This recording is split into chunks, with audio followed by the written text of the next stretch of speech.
อืมใช้เครื่องเจ้าในจักโตครับหลายโตจะน้อยปลาสิตายปลาจะปลาสลามเนี่ยปลาสลาอึ๊บอึ๊บอึ๊บปลาทุ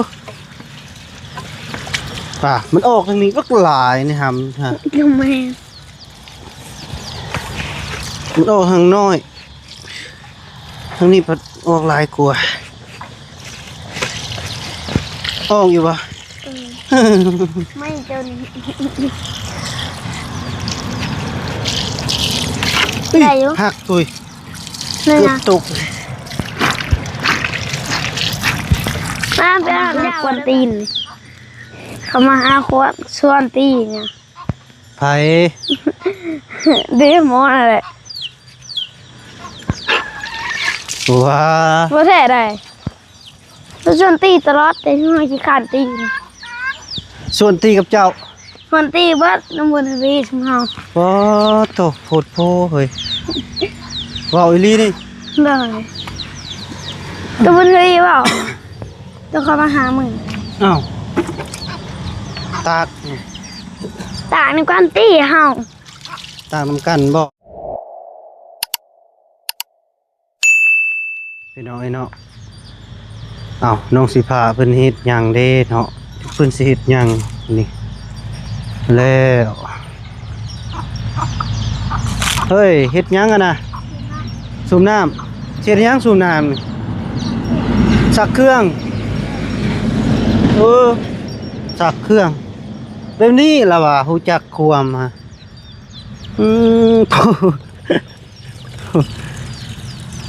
ใช้เครื่องเจ้าในจักโตครับหลายโต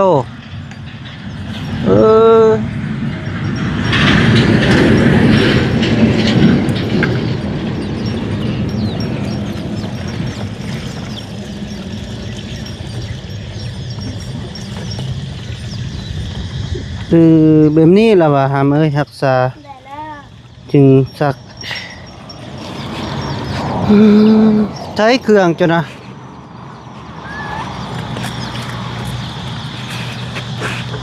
โอ้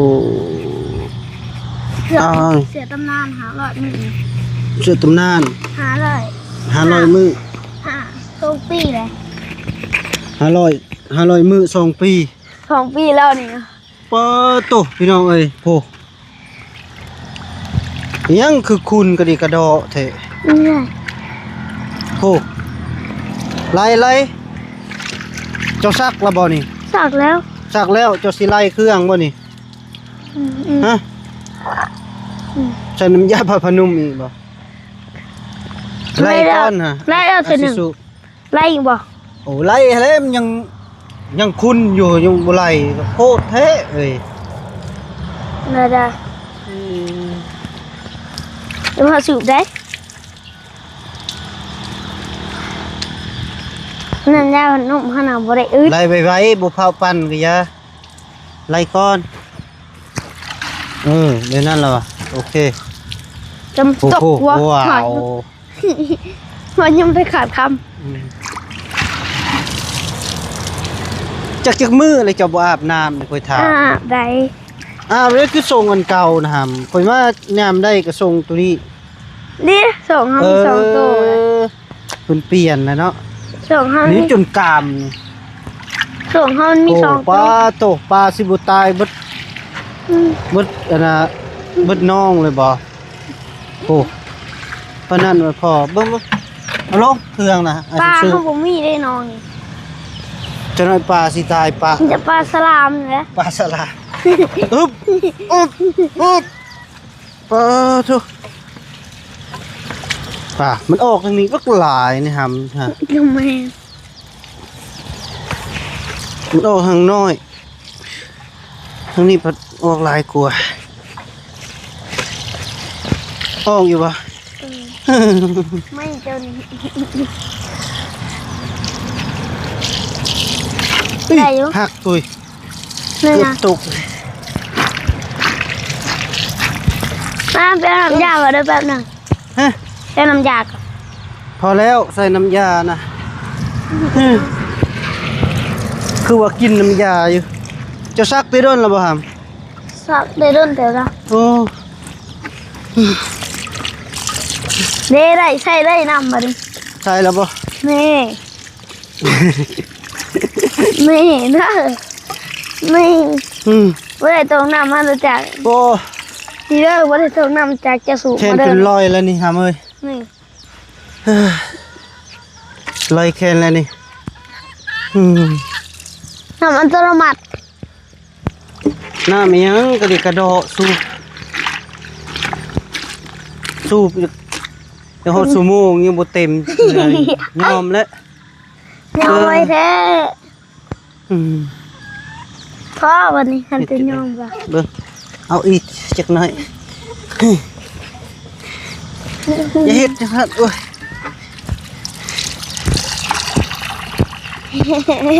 หามันออกหน่อย ได้จะสูบนี่บอกจะสูบเสร็จนี่มันจิบออกบ่แห้ง เฮ้ยเปลี่ยนเลยเฮ้ยเฮ้ยเอ้ย เอ้ยเพียรเบิ่ง เอา พาเจ้าสัตว์โดดแน่นอน โพเลยโพมันออกข้างหน้าบักลาย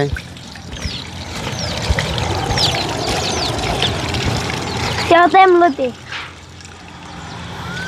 งัวเหี่ยวยังลายกลัวโอ้เจ้าสิตากอยู่ใส่บัดนี้ ตากกระโกนเลย หลักโกนบ่มันสิบ่ปิวบ่มีบ่เข้าเกาะบ่มีกระพาดใส่หัวนี่แหละ เอ้ย หลักโกนมันสูงโพดพาดใส่หัว ไป ไป แห้งเบิดแหละ ไปพอแล้วกระดิกกระโดดโพล่ะพี่น้องเอ้ยน้ำอันนี้นะเพิ่งบ่ออกเลยดิ ปลาลงใต้มาด้านไป น้ำมาดานใส่ ได้ลงนี่ อยู่ลุมไซมีน้ำมาดาน ได้ลงในถ่อนี่เด้ อย่าคมมันนะมันสิหักไปตากวันนี้ตากทางเทิงอ่ะเอาก็หิวไปแล้ววะหิวบ่ได้บ่ มันนักไว้ทำลาย นักบ่ลูกพี่หึ เขามาหากวนตีน เขามาหาควดชวนตีนเนี่ย ไผ เด้หมออะไร ว้า ว่าแท้ได้แล้วชวนตีตลอดแต่ที่มาขี้ขานตีน ส่วนตีกับเจ้า ชวนตีเบิดน้ำบนทวีสมเฮา บ่โตโพดโพเฮ้ยเว้าอีหลีนี่ เลยตัวบนทวีเปล่าตัวเขามาหามึง อ้าวตาก ตากในกวนตีเฮา ตากน้ำกันบ่ บ่แล้วค่อยลอยแคนเลยค่อยสูบน้ำให้เจ้า เจ้าต้องตากเพิ่น งัวยังกินเครื่องเขาได้ ฮะ กินเครื่องเขาพอดีเขาไหลเขาเทือนอะไรงัว งัวไผซะ บ่มีนะงัวนี่บ่กินเครื่องเลยงัว ก็แบบนี้แหละแต่ละมื้อซักเครื่องได้มันเปื้อนแล้วก็ใส่ไว้ซักแล้วก็งามเลยไอ้อ้ายเพิ่นซื้อเสื้อถ้าเขาเอามาให้ได้นี่เสื้อนะชุดกีฬานี่พี่น้องไอ้เนาะไอ้สายลมแน่แล้วก็ไอ้บางอ่อนไอ้บุญไทย FC มาใหม่ได้ซื้อเสื้อมาให้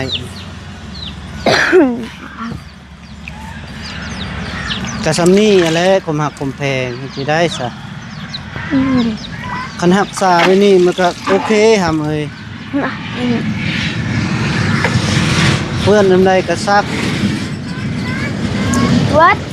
แต่ก็บ่สะดวกกับน้ำนี่แหละพี่น้องไอ้เนาะเพราะว่าสูบก็มันยากๆนี่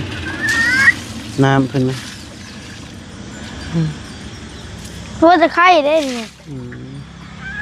นี่เห็นอีกแล้วหนึ่งได้บ่ โอเค ไปใส่ตอบนี่ไปทู่เฮือนบ่ โทรหันบ่ ไปปัดข่อยสิไปเบิ่งเฮือนนี่มันหกสำใด นอนยังเขายังไม่ได้ตื่นเนี่ย ไผนอนยังบ่ตื่น บนทีวี อยู่ห้องไผ ได้นอนหันแล้ว นอนอยู่ในนี่บ่ อืม ป่าโถโพดโพสำนี้ก็ยังบ่ตื่น เนาะใช่คนบ่เชื่อนะ ทางเพื่อนเพื่อนเห็น โอ้ เหรอ ทั้งแม่นอีนี้เฮ้ยนอนอยู่ คุณบอกเขาปัดไหนละ ยาและเป็นอยู่ให้เพิ่นนอนซะไปหำฮะ ไม่ใช่ ไปลิ้นนี่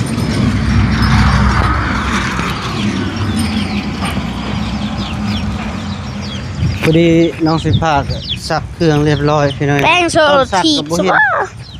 โอเคยังบ่ทันมาทัน ฮะแป้งโซโลทีบใช่ปะมันนี่ แต่งเนี่ยเออ หาต่อได้ ได้แล้วบ่ ไม่ตกแล้ว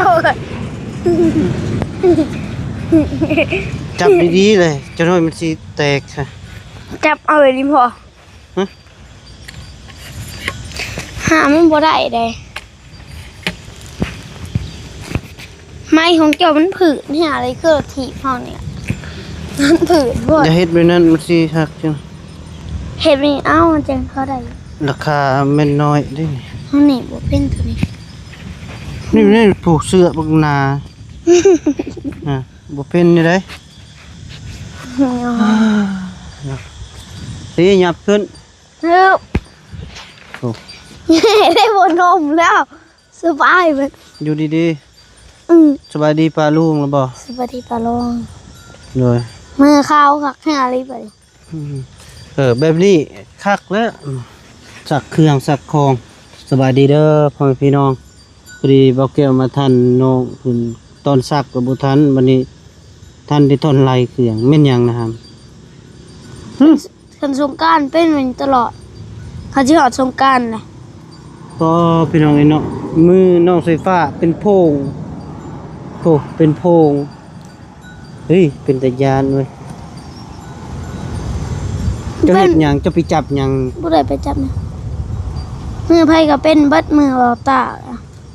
มือเราเวียดก็เป็น เนาะ ก็มันเป็นมือที่หอดสงกรารแล้วมืออยากโผล่อ่ะ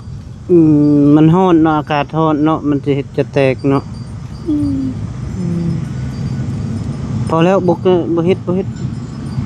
มันไม่ได้เจ็บเลยจริงเอาดีกว่า บ่เจ็บบ่ บอกเลย คือแบบโรคนังง่วนน้อยแหละ บ่ แบบคือโรคคนไก่ไง จะเคยบ่เคยลกละบ่ เคย คนไกลอยู่สิใด เอ้าตอนมาคบมาได้มันเผยบ่อยอย่างไรเด้อค่ะ มาครบไก่ เด้อค่ะแล้วพอเอามือลบนิดหนึ่งมันก็สิออกเบนแล้ ยั ว งอยู่บ่ซีนไก่ ยังบ่ทันได้ไปถิ่มเลยเป็นหาลอยปึ้งอะไร หึ นี่เห็นบ่ อืมหำเอ้ยคนละมื้อนี่เจ้า มือยัง มือเลยเห็นมือเจ้าเป็นโพงแล้วก็ยาน จันนั่นเนาะ ก็ยันมือโพง เจ้ายันเอ้า น้อย ไม่เจ้า น้อยเฮ้ย เขาติดมันบ่ตาติดนำกัน บ่ ตะกี้เขาก็เป็น มันบ่ได้เจ็บได้ฮ้อนบ่ บ่นอนก็สบาย ไฟโซลาร์เซลล์ก็บ่ได้มอดเลย ไม่ใช่ โพดโพหั่นเด้ อ๋อเป็นน้ำดอกไผ่ ดอกไผ่ก็ยังหุมอยู่ ลงไว้ดอกไผ่มันถึงแสงแดด บ่ มันก็ โย่ เป็นนี่แล้ว คันบ่ปิดก็โพดโพเลยแหละบ่แม่นอันดอก เอ็นเป็นแสงแดดแส เป็น งแด น้ำแส ด งแดดอืม ได้ชื่อน้ำก่อนป่ะ มีเงินบ่ จะให้เจ้าได้ซื้อ มีบ่เงิน บ่มีแล้ว ฮะ นกก่อนแบบนั้น นบก่อนโอ้อุ้ยอุ้ยอุ้ยโอ้ เอ้ยซื้อ ตัวนี้บ่ เดี๋ยวมันขาดนะตอน ปลาตัวอุ้ยอุ้ยโอ้จับใบโอ้โอ้ เบิด มืด 20,000 2,000นี้เงินไผเอาให้ บ่บอก บอกแล้วแม่ เงินไผเอาให้นี่ ลืมแหละ ลืมอยากกินน้ำก้อนบ่ ได้มันฮอด มันฮ้อนบ่กินก็อย่าหำมันนั่นน่ะกินน้ำธรรมดาเนี่ย ไปซื้อเป๊ปซี่นะบ่ได้กินแต่โดนแหละ ไปซื้อเป๊ปซี่ อยากมันบ่ได้กินแต่โดนแหละ หมอมื้ออื่นจึงกินอายังสิมาอยู่มื้ออื่นก็ จากมื้อเท่าประมาณจากโมง 7-8 โมงพุ่นแห ป้า ล้ว เอานอนซ้ำเอานอนพอดีเลย เพราะว่า7-8 โมงยังบ่ตื่น ตื่นพ โพ อดี ดโพแล้ว พอ ได้ ดีเขาใส่หนาเลย มีแต่สิเอาเหล็กมาแล้วสิเผาแล้วสิดาดเอาตื่นไว้ เจอนอนน้ำเฮามื้อนี้มื้ออื่น เอา ยัง เหล็ก ไป มาดาดหึ นอนน้ำเฮามื้อนี้มื้ออื่นยังไป มื้ออื่นอายสิมานอนมื้อนี้อายบ่นอนอายสิมื้อเฮือน มีแขกอยู่เฮือน จักคน 2 คนก็สิมาลินมาเลย เฮาก็ให้เขามาเล่นอยู่พี่เจ้าค่ะ โอ้ยมันคนละรุ่นคนละเวียก มื้ออื่นต้องให้เพิ่นลิ้นมื้อนี้เจ้าก็นอนก่อน เอาไว้ใส่เด้อเงินเนี่ยบ่แม่นซื้อปุ่มเพื่อยตอนมีก็เอาไว้ มื้ออื่น ใส่ จังสิไปลิ้นให้บ่ซะ มื้ออื่นจังซื้อไปตอนน้องรจนาแล้วก็ไปตอนแม่สุกพ่อสร้างแล้วก็น้องตูน นี่กินนอนตูนไม่ได้ หือ ไม่ได้ตายแล้ว โอ้น้องตูนจะไปเบิ่งดู ไม่ได้ เราน่าฮักได้น้องตูนอยู่บ้านน้องรจนาพุ่นแหละอ้าวน้องตูนจะบ่ชื่อบ่ ไม่ใช่น้องตัว อ้าวผู้เจ้าไปขุดเขียดนำกัน นอนแล้วน้องรจนาเลย โอ้บ่แม่นเนาะเจ้าเมื่อแล้ว เมื่อได้มา เมื่อค่อยไปมีแต่เบาบีอยู่ จะมาจำเฮาแล้วมือจะมาส่งเฮาเลยเด้ แม่นไอไปมือใหม่ไปเห็นน้องตูนน้องตูนก็คนเด็กกำพร้าเด้ป้าโตเฮ้ยอีหยังกันน่ะโอ้โธ่โพดโพอีหลีโพเขาสิเฮ็ดหยังกันน่ะอ่างหยังน่ะหั่นน่ะ อ่างเลี้ยงป้า อ่างเลี้ยงปลา ป้าหยัก ปลา ป้าสลามนะ ปลาสลามโพดโพ เห็นป้าสลามลูกโลกมาแบบ สิเลี้ยงปลาสลาม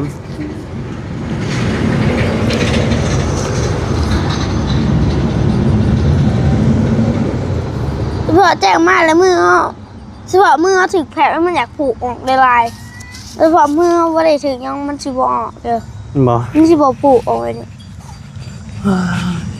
เฮ้ยแล้วตอนกินข้าวจับเจ้าน่ะตอนเขากินข้าวจับเจ้าบ่ลายสำนี้ บ่ เจ้าอาจจะแบบกินเนี่ยมัน โอ้ สิ จะ ผู จับ ก แผบเด้มันถึกเปียกเลยถึกน้ำแล้วก็เป็นแบบนี้มันหลอก มันถือแผลกัดลายเพราะจะมาจับสไลด์ บ่แม่นโทรศัพท์กัดบ่ โอ้ยโทรศัพท์กัดเฮาอีกเดี๋ยวนี้ เกมไวไฟเลยกัดนี่ฮะมีปืนเด้มีปืนอีหยังสไนเปอร์บ่ บ่มีสไนเปอร์ สไน มี เป แต่ อร์ เอลวิวสไนเปอร์บ่มี อากาศบ่ กล้าก็บ่มี เบ41บ่ บ่มีมันรถทางเว้ย รถทาง มันบ่มีมันมีแต่นี่เสิร์ชแล้วก็สกา ตะกร้า แล้วก็ซ่องควงซ่องยาว บ่เอาพี่น้องเนาะคลิปนี้ก็เบาแก้วก็สิได้ปิดก่อนเด้อพี่น้องเด้อเพราะว่าเบาแก้วก็สิอ่าเดินทางเมื่อแหละพี่น้องเนาะเพราะว่าก็มันค่ำแล้วเอาปิดคลิป บุ้งปิดสบดีปิดแล้ว โดยเอาสบาย โอ้ย ปิดดี เอาไปเลยเด้ ๆปิดคลิปแบบใด ปิดแบบนี้ เอาปิดดี เขาลืมแหละ ๆบ่ลืมเอา1 2 มึงกูเอาใหม่3เอาไหม FC เดี๋ยวมาเขาเบิ่งคลิปน้องไฟฟ้าจนจบ ให้อยู่ดีมีแห้งเด้อความจิบจะได้ความไข่เอามีขึ้นหน้าลงใต้แต่คนหนักคนแพงนั่นไม่ด้วยซาธุ โดยสาธุแบบนั้นล่ะว่ามีหยังก็คอยเว้าคนไปเนาะเด้อทำเด้ออยู่แล้วก็อาบน้ำเด้อจังหน่อยนี่ ใช่ คันมามื้ออื่นแล้วก็ยังเครื่อง เขา เก่า มีเครื่อง จนมื้ออื่นมันก็แห้งกันนะ เสื้อเขาเปลี่ยนเด้ เครื่องคือหลายแต่เก่าไปใช้เบิดเลย อืม บ่แม่นเอาไปให้ผู้สาวบ่หนุ่มบ่ บอย เห็นบอกเสื้ออ้ายซื้อได้หารดีเด้ บ่แม่นได้ จะไป เสื้อ ปะเป็นตัว เสื้อ ที บุทวี เอ้าไปกลับกันเด้อ เลย โดยบ๊ายบายเด้อ สวัสดีบ๊ายบาย